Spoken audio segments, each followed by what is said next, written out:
Oh yeah, oh yeah. You back. Told you up. You know what it is.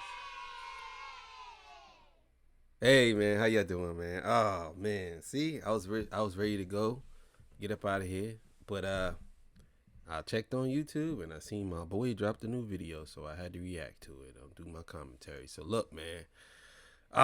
Man, this is gonna be pretty interesting. This is gonna be good. The judge approves experts to come in on Drake's case.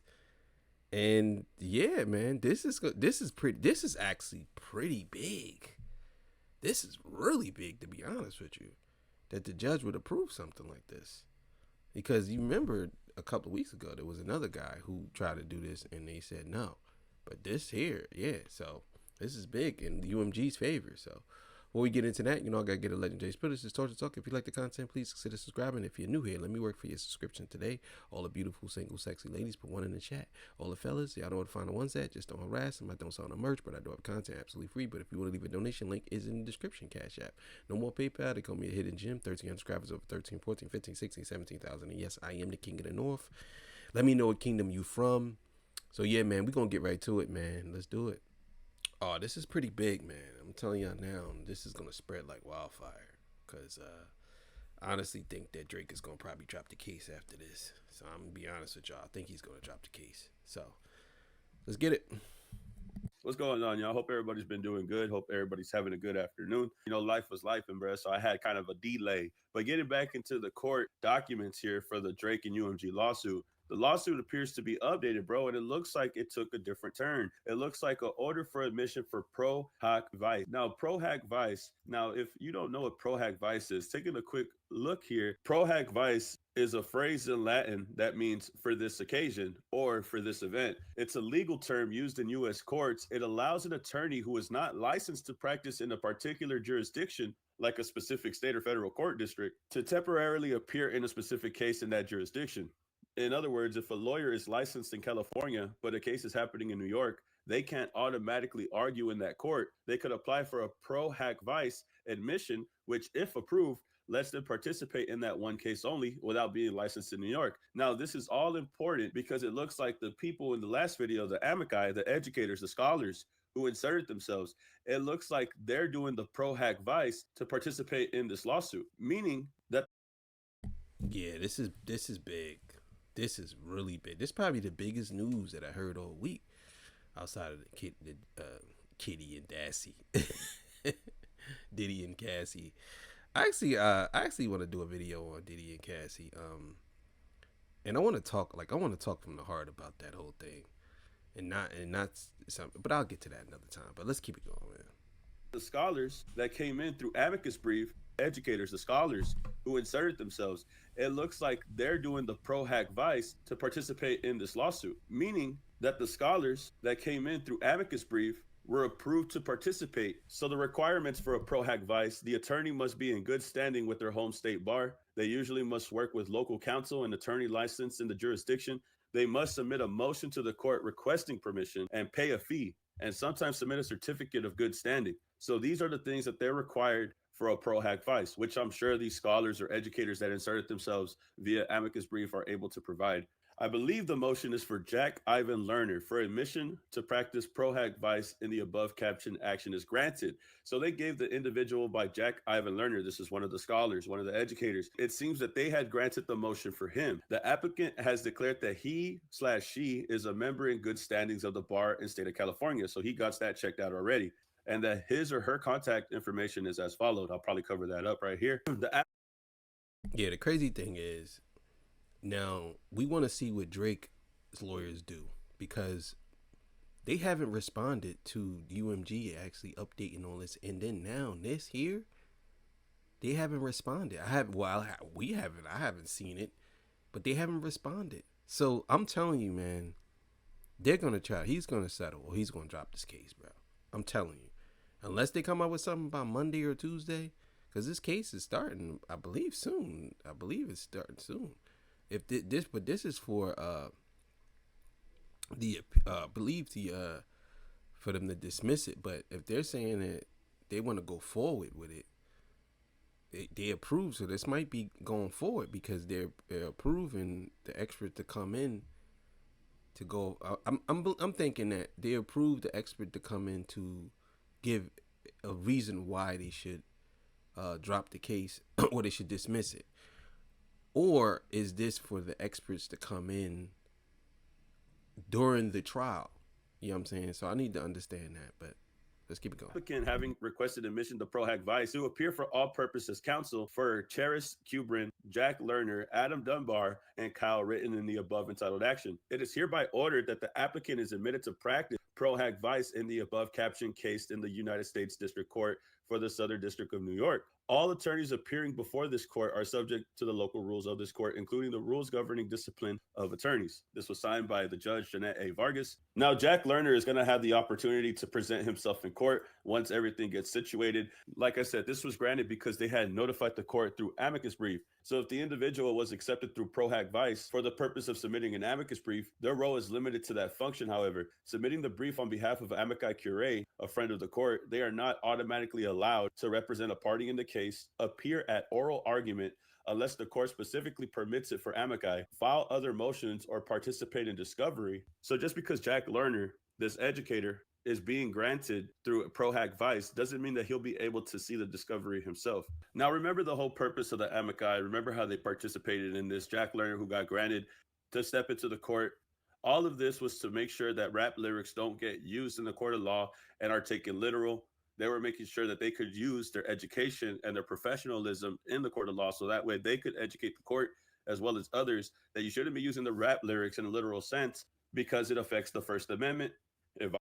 Yeah, it definitely does. I was actually on one of my boys' podcasts, and I said that you do know if this case goes through, and let's say, for example, unless they make a ruling where you can't go back and sue them for stuff that happened before this whole thing, but just imagine all the people that were offended by the word nigga, and now they're suing the record labels for allowing rappers to use the word nigga.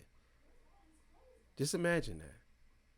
The record label would collapse. The record industry would collapse if they had to pay everybody who put all these different what they call it lawsuits in against them for allowing rappers to use derogatory terms towards black people, even if it is in a way where you would say it was uplifting or something like that. But how can a white man explain the word nigga being uplifting to a black person? You know what I'm saying?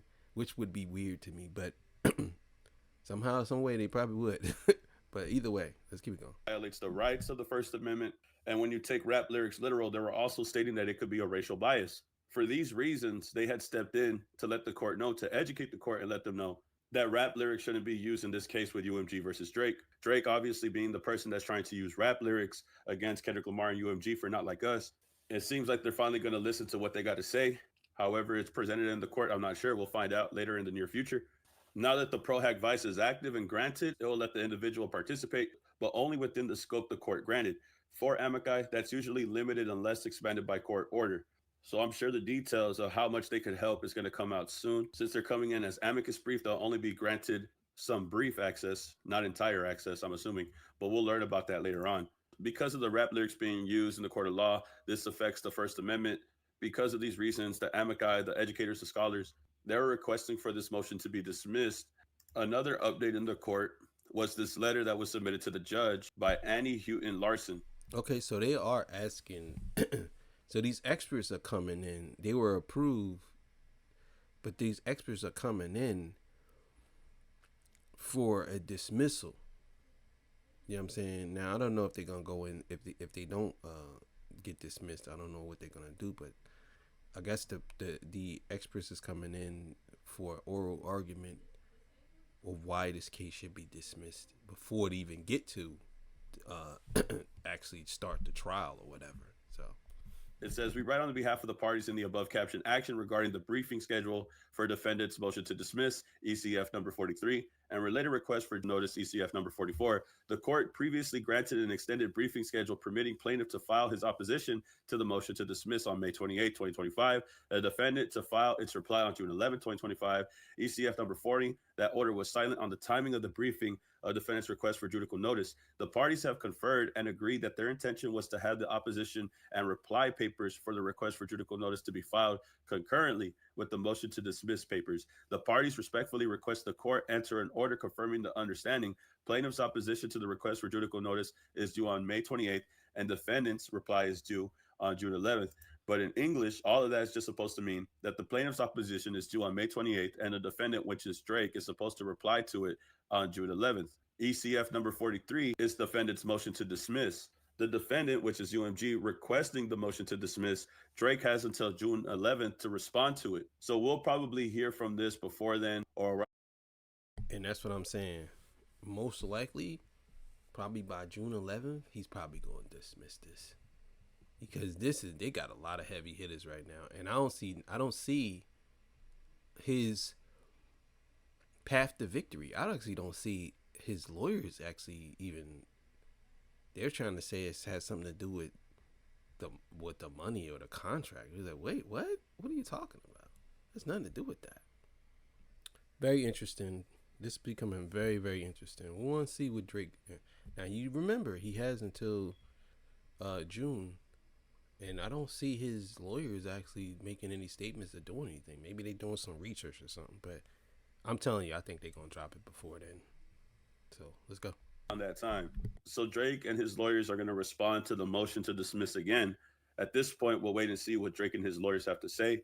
I wonder why they never said anything about the amicus brief when it came to these scholars, these educators, right? Because in the recent document, the scholars that are now going to be granted participation, they had said that they reached out to UMG and Drake. UMG were the only ones that said, if you involve yourselves, we're not going to hold you from that. When they reached out to Drake and his team, they didn't get a response. I still wonder why Drake's team didn't respond. Maybe they were hoping that if they ignored them, they wouldn't participate. It looks like that's far from the case now. Now that they're granted access for the situation via ProHack Vice, it looks like we're going to start to see what it is that they have to say. Now their access that they were granted is limited at this time, but we'll see how they act moving forward. Now, I didn't know that they contacted Drake. Maybe I missed that in the last one, or maybe I just don't remember. But I didn't know they contacted Drake's team and UMG. But I think that Drake team probably seen that this doesn't benefit them. You know what I mean? Maybe that's why they didn't do anything. But you gotta ask yourself, why hasn't Drake team or Drake legal team, why haven't they actually come out and say anything about this? This is a big deal. Maybe they will after this. Maybe because this probably just happened. Maybe they will, but I don't know. I don't know. But let's keep it going. This amicus brief had gotten approved, and it looks like they're being taken serious. And since they're fighting for the protection of rap lyrics being used in a court of law, as well as the First Amendment, I feel like the chances of this case getting dismissed or Drake losing this case are starting to look very strong here. If they're letting these individuals participate in this case now. But yo, this is crazy that the record label is fighting for artists, rappers, to express themselves freely, while a artist is fighting against the record label to sanction and cut certain things out of songs. This is crazy. I don't understand how anybody could side with Drake on this. This is crazy to me. Y'all tell me how you feel about this and get back to me, man. Y'all tell me how you feel about all this and let me know. Do you think that UMG is going to get this case dismissed? Do you think Drake is going to lose this case? Do you think that the amicus brief was useful in this case? The First Amendment is very important, and this is why they even stepped in the first place, was to protect rights like that, because we know that Drake going against the First Amendment, going against rap lyrics, it all goes against our rights. But being this petty is showing you that people just don't care about rights to a certain extent. But y'all tell me how you feel about this and get back to me, man. Yeah, man.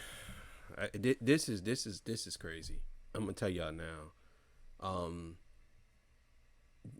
I just don't understand how we got to this path in hip hop where one of the biggest artists in the world is suing another artist or suing the record label because they was promoting the artist, and he participated in the back and forth between them two dissing each other. And now he's suing, saying that the artist had defamed him. Well, that was the point of the battle. The point of the battle was for him to defame you, was him to destroy your career. That's what he was trying to do. That's the point of the battle. That's the risk you take when you battle somebody like a Kendrick Lamar. That's the risk you take when you battle somebody like a Drake. We all said this. We always wasn't saying all this when he battled Meek, and that happened to Meek. Mill ain't run to the court, say certain things. So it is what it is. But thank y'all for joining me. I appreciate y'all. I'll see y'all on the next one, man. Peace. Bye.